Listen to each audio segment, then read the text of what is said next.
उत्तर प्रदेश के अयोध्या में 22 जनवरी को होने जा रहे भगवान रामलला के प्राण प्रतिष्ठा समारोह के लिए देश के कोने कोने में तैयारी हो रही है। लगभग 550 सालों के बाद भगवान श्री राम अपने भव्य और दिव्य मंदिर में विराजमान होंगे।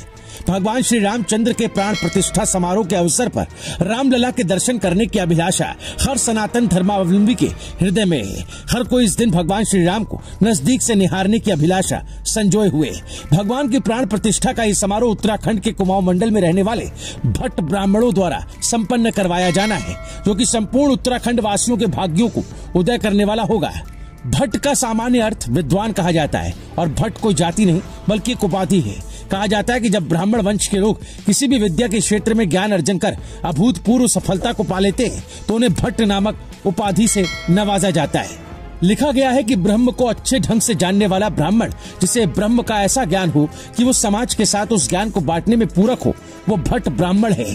उत्तराखंड के कुमाऊं मंडल की तरफ रहने वाले लोगों में भट्ट ब्राह्मण एक प्रमुख उपजाति है। पिथौरागढ़ से लगे हुए बिसाड़ गांव के भट्ट ब्राह्मण प्रमुख हैं।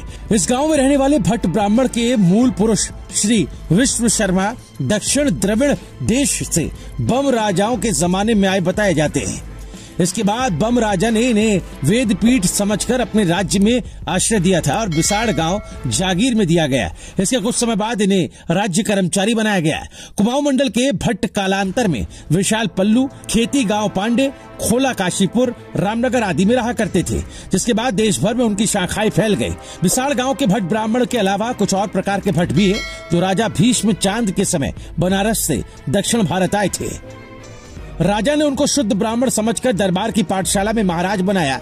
बिशप यानी भट्टकोट के रहने वाले भट्ट अपने आप को काशी से आया बताते हैं। कुछ लोग राजा अभय चांद तो कुछ भीष्म चांद के समय में अपना पलायन बताते हैं। भट्ट शब्द के संक्षिप्त इतिहास की ओर देखा जाए तो भट्ट शब्द का अर्थ ब्राह्मण या पुजारी होता है। इनकी कुल 10 क्षेत्रीय भुजाएं हैं, जिसमें 5 उत्तर भारतीय ब्राह्मण और 5 दक्षिण भारतीय ब्राह्मण हैं। उनमें ब्रह्म भट्ट सबसे उच्च कोटि के ब्राह्मण माने गए, जो कि सारस्वत भाग में आते हैं, जिन्हें भृगु संहिता में ब्रह्म सारस्वत कहा गया है।